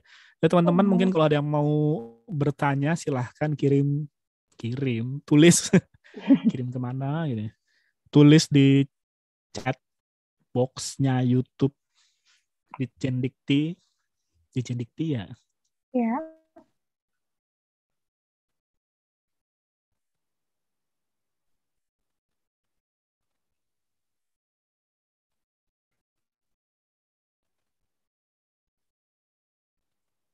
Sudah Nah, dibuka. ini oke, chat live-nya sudah dibuka lagi.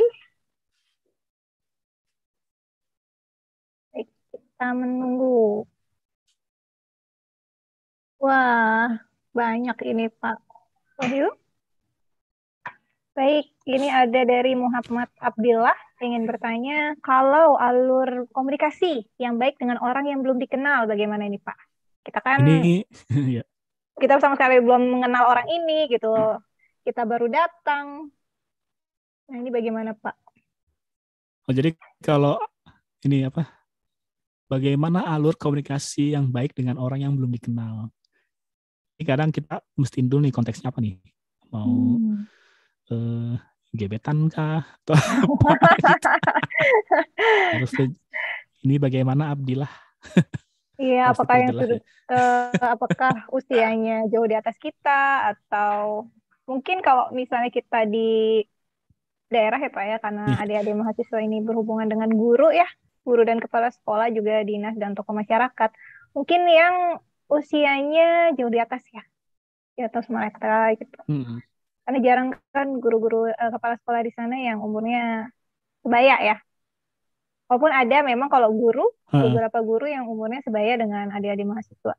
Jadi bagaimana nih Pak, alur komunikasinya baik kepada yang lebih tua atau yang lebih muda dari mereka seperti siswa SD, siswa SMP, siswa SMA, itu bagaimana Pak?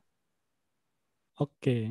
Iya, jadi kalau ini sebenarnya ini ya, saya sering banget juga di apa namanya ke daerah-daerah, terus ketemu kepala sekolah, ketemu Hmm. guru, itu pasti nervousnya minta ampun karena belum kenal gitu ya. Aduh takut salah ngomong. Tapi biasanya tuh saya datang ke sekolah untuk riset misalkan atau untuk hal lain, untuk kampanye, untuk penyuluhan dan lain sebagainya. Itu ini dulu mengenalkan diri, saya siapa, dari mana, terus dengan yang baik-baik, dengan bahasa yang mudah dimengerti. Eh, terus mau apa di situ, dan biasanya ini apa namanya, eh, gimana saya bisa melakukan suatu hal di sekolah. Jadi apa yang harus saya lakukan? Eh, Intinya sih itu. Jadi kita ini pasti hal yang pertama itu eh, kita ini kasih tahu siapa kita, dari mana, mau Hmm. apa tujuan kita. Itu aja Jadi sih sebenarnya dari memperkenalkan diri awal. dulu ya Pak ya. Iya, jadi tanpa perkenalan kan kita juga aneh ya, tiba-tiba datang, Mm-mm. Bu saya mau ini dong Bu gitu kan. Kan aneh gitu. Kasih tahu kenapa kita mau melakukan hal tersebut. Semua orang tuh Hmm. pasti akan appreciate gitu ya kalau kita bisa, Ya. bukan kita bisa, kita menyampaikan hal-hal yang apa namanya, yang sesuai dengan sejujur-jujurnya sih intinya. Pasti semua orang akan Mm-mm. appreciate gitu ya. Dan juga teman-teman gak usah takut biasanya. Ini kan belum dikenal, takut tadi ditolak ini. Ditolak sih mungkin biasa gitu kali ya kalau apa namanya. Tapi teman-teman yang perlu pahami, penolakan tuh sebenarnya bukan sesuatu yang harus Negatif. disedihi, harus di Oh. tengah, harus di apa namanya, diratapin gitu ya. Tapi penolakan tuh biasanya sesuatu ini pelajaran berharga. Kenapa sih ditolak? Kita salah apa? Nah dari itu teman-teman harus belajar gitu ya. Tapi semua orang sih pasti akan senang kalau ketika teman-teman tuh eh,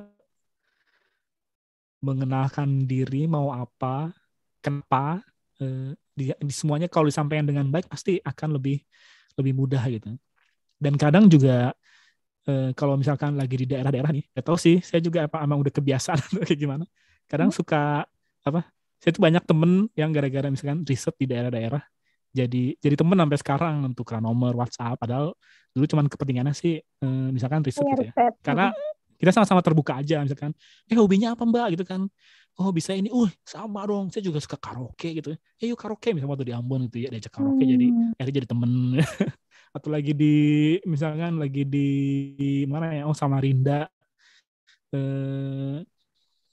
hobinya sama gitu ya, jadi temen sekarang juga sampai sekarang sama guru-guru di SMK berapa tuh ya, SMK 13 ya, saya lupa. Tapi sampai sekarang masih temen karena satu frekuensi gitu ya. Nah teman-teman ketika udah memperkenalkan diri, tapi jangan maksa terlalu akrab juga ketika di awal ya, itu mungkin kan sebuah proses ya. Ntar beberapa kali ketemu tuh juga jadi tahu, jadi saling mengenal. Tapi biasanya kalau di awal sih ya kasih tahu dulu ke situ mau ngapain, kenapa melakukan hal tersebut, sebutin aja. Dan kalau teman-teman juga harus terbuka kalau misalkan orang punya pertanyaan, kepala sekolah, guru ataupun murid-murid, teman-teman harus bisa mengakomodasi semua pertanyaan tersebut. Nggak apa-apa nggak tahu, tapi misalkan ditanya apa-apa, terus ditanya sesuatu teman-teman nggak tahu, ya nggak. Kalau kita nggak tahu itu bukan suatu kesalahan yang besar, gitu. Bilang aja nggak tahu, tapi sebisa mungkin ada jawaban-jawaban yang dari opini. Misalkan kenapa harus di SMA kami? Nggak juga ya pertanyaan. Oke, misalkan kadang misalnya teman-teman nggak tahu nih jawabannya nih ya. Ya bilang aja nggak tahu, itu bukan suatu kesalahan. Tapi dibumbu-bumbui misalkan dengan opini dari teman-teman ya. Sambil bilang, tapi ini opini saya gitu ya. Nanti kalau salah mohon dimaafkan ya. Intinya sih biasanya saya gitu. Jadi intinya memperkenalkan diri dan yang pasti berusaha untuk mengenal ya Pak ya orang lain yang diajak Iya, komunikasi. Nah ini iya ada pertanyaan betul. lagi dari Adik Rifki Azhar Almanfaluti. Pak Wawai, jenis komunikasi terbaik yang apa yang bisa membentuk chemistry antara guru dan siswa? Nah, komunikasinya seperti apa nih Pak Wawai? Komunikasinya antara guru dan siswa, Mungkin jangan anak-anak tuh killer ya. biasanya. Ya. Tapi kadang guru-guru killer gitu juga kadang kalau ini Iya suka dikangenin. disukain loh. Iya Iya benar dikangenin. benar. Nah, kadang tergantung anak-anaknya juga sih. Tapi kalau saya tuh biasanya ini, kadang kan suka di ini ya, jadi dosen dong, jaga image gitu. Kalau saya tuh justru malah seseorang yang enggak bukan orang yang mengagukan image gitu. Jadi kalau kita sih harus bisa jadi diri sendiri gitu. Jangan karena suatu hal menghadapi orang lain jadi nggak jadi diri sendiri, itu akan sulit. Jadi teman-teman bisa mungkin senyaman-nyamannya jadi diri sendiri aja. Kalau teman-teman orangnya lucu, funny, ya udah begitu aja, lucu. Semua orang pasti akan suka teman-teman menjadi apa adanya, bukan menjadi orang lain ya. Jadi kalau saya sih nggak bisa nyebut nih chemistry terbaik antara guru dan siswa gimana. Yang penting teman-teman tuh jadi diri sendiri aja. Jadi diri sendiri sebagai guru, jadi diri sendiri sebagai jangan jadi orang lain gitu ya ketika teman-teman berhadapan dengan siswa. Kalau saya sama mahasiswa saya juga begitu soalnya. Emang aneh aja kalau jaga image apa sih, nggak bisa malah terus. Saya nggak bisa bilang nih mana chemistry terbaik, karena chemistry terbaik tuh kadang kayak tadi ya, guru killer ternyata lebih dikangenin. Nah, itu teman-teman tuh harus bisa menjadi diri sendiri apa adanya. Harus jujur aja sama diri sendiri. Nah, itu jawabannya ya adik-adik. Pak Wai, ada juga nih pertanyaan. Kalau kita kebagian mengajar di daerah yang tidak bisa berbahasa Indonesia, nah, tetapi kita tidak bisa bahasa daerah tersebut, tipsnya bagaimana ya, Pak? Oke.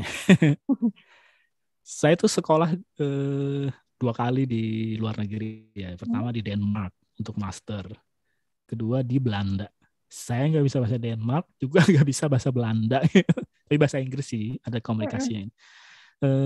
Tapi ini, saya punya ini keinginan juga untuk belajar daerah tersebut. Karena ketika belajar daerah tersebut, kita respect sama orang-orang di daerah tersebut. Kita juga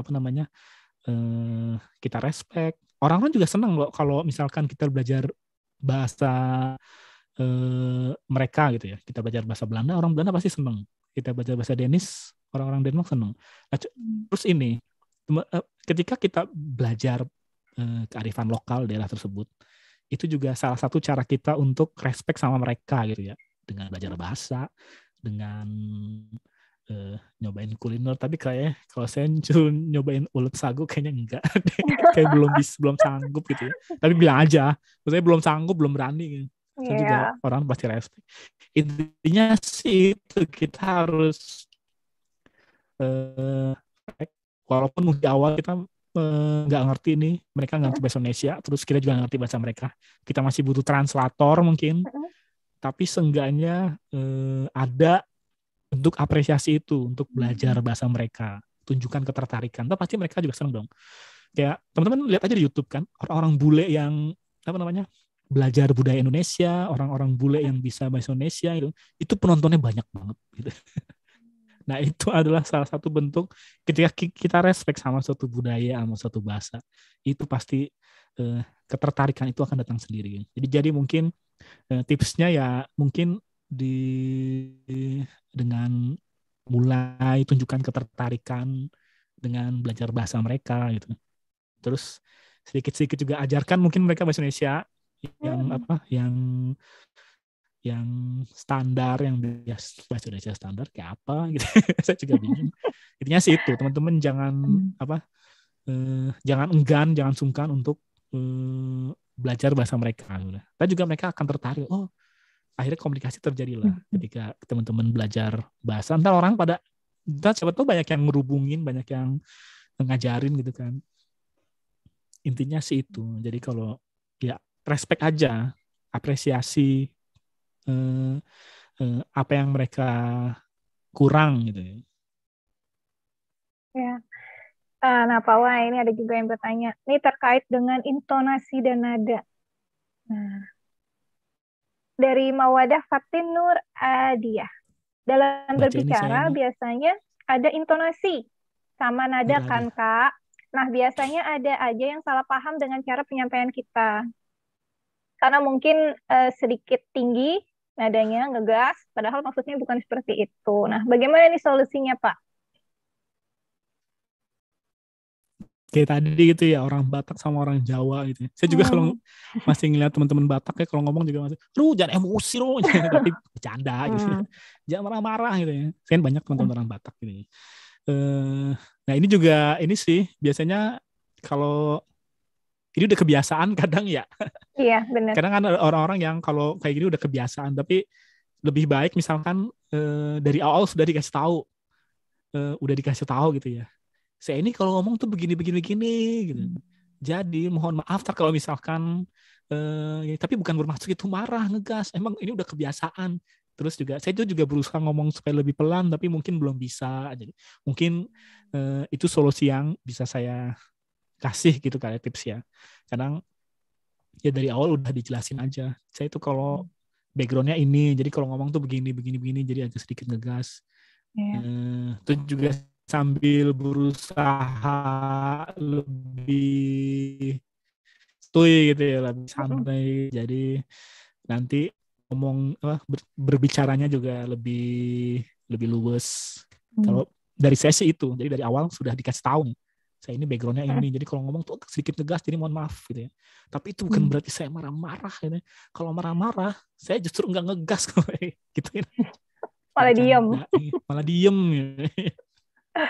Jadi Demo Wadah, jadi jawabannya, tipsnya kita harus memperkenalkan diri kita sebaik-baiknya, jadi terbuka, jujur apa adanya, dan jangan lupa juga memberikan kesan positif pada orang lain. Kalau marah pun juga marah cantik gitu, jangan marah yang marah cantik gimana blak-blakan. Diem aja, Pak.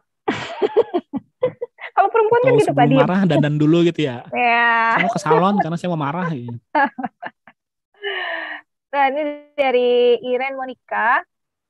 Wah, ini sudah ada pesan agak ini nih ya, pesimis nih. Pak, bagaimana kalau hasil akhirnya gagasan kita tidak diterima atau ditolak oleh pemangku kebijakan dan tidak menemukan celah untuk meraih solusi? Waduh. Gimana nih, Pak? Waduh, tenang aja, saya sering kok. Nah itu makanya gunanya ini ya, pemetaan pemangku kebijakan gitu ya. Karena mungkin yang nolak cuman beberapa pihak aja, tapi banyak supporternya. Nah, gunakan supporter tersebut biasanya untuk menggerakkan ide kita. Kalau di advokasi tuh gitu. Jadi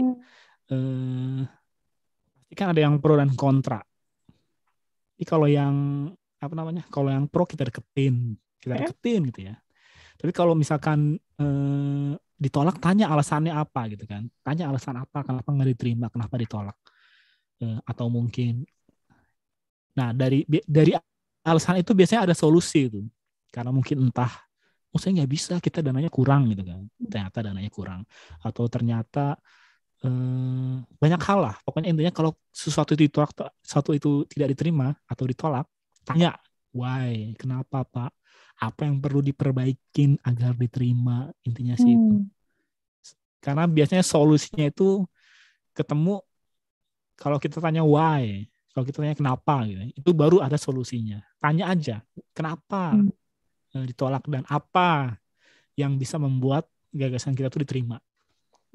Begitu Mbak Irene. Baik. Soalnya saya sering ditolak. Oh gitu, sering ditolak ya Pak ya? Memang gitu kenapa gitu ya. Tapi lo nolak-nolak gitu kan. Mungkin yang ketika setelah ditolak itu untuk bertanya mengapa itu agak sulit Pak. Karena mendengar alasannya biasanya. Oke. Sulitnya apa nih kira-kira? Nah, itu kan biasanya. Saya sering loh ditolak sekolah, serius. Jadi ketika saya tanya, saya tanya ke kepala sekolah, kenapa Bu nggak bisa? Iya, karena misalkan Mas tuh nggak punya izin gitu kan, ternyata izinnya tuh harus ke sini, harus ke dinas pendidikan provinsi terus.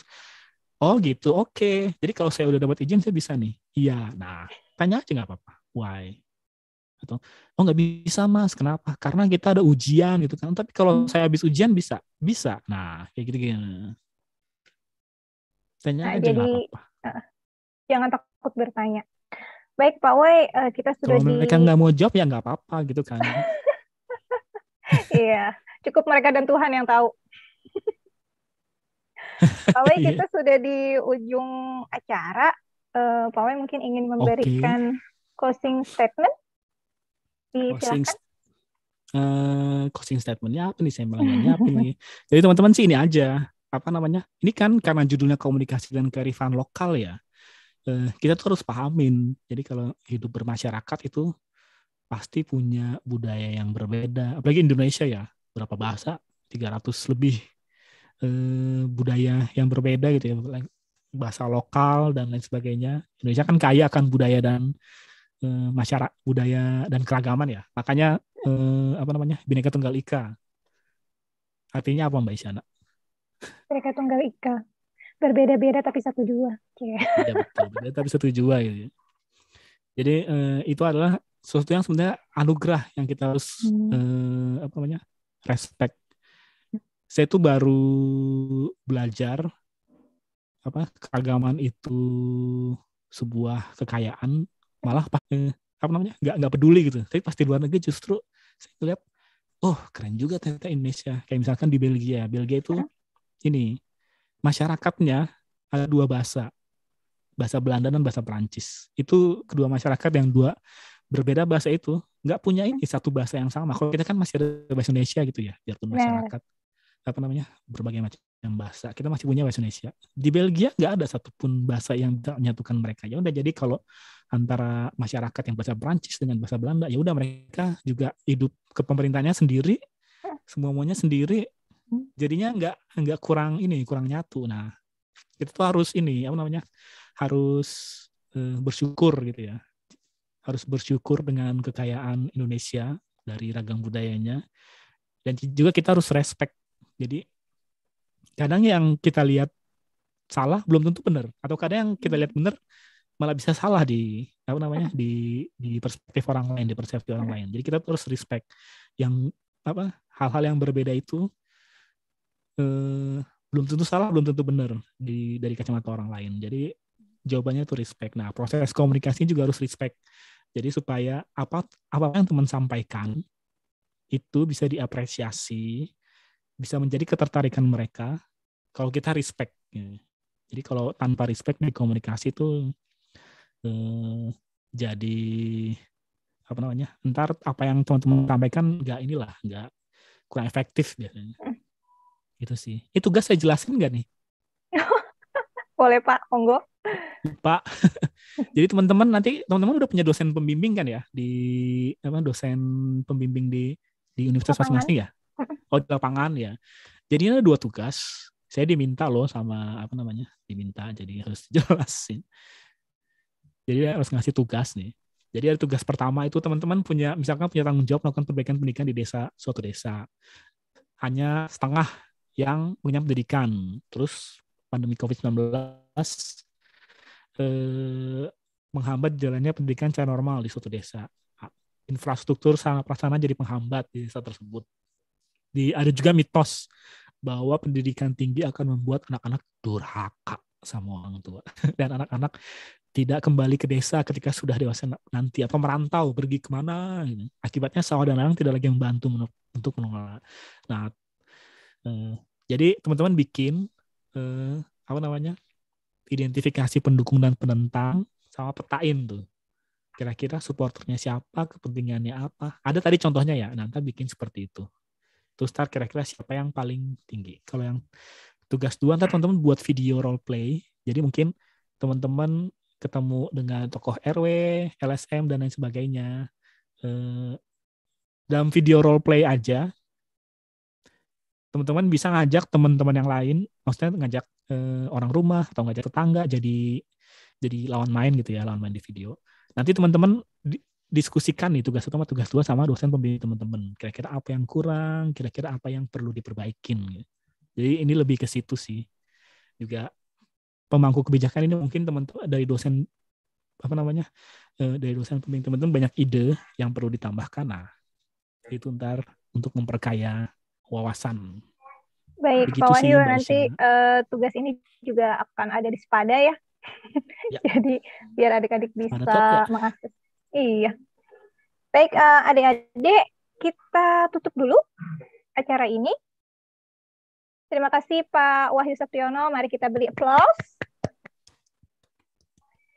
Semoga Nggak ada yang dengan applause. semoga dengan paparan kali ini kita bisa berkomunikasi dengan baik, bisa diterima dan menerima kearifan lokal di daerah yang akan kita datangi. Nah, badan jadi Amin. sehat karena lari pagi. Selamat beristirahat dan sampai jumpa lagi. Assalamualaikum warahmatullahi wabarakatuh. Waalaikumsalam. Stok pantunnya banyak kayaknya nih Mbak Isya. Terima kasih Pak Wahyu, sehat selalu. Sama-sama.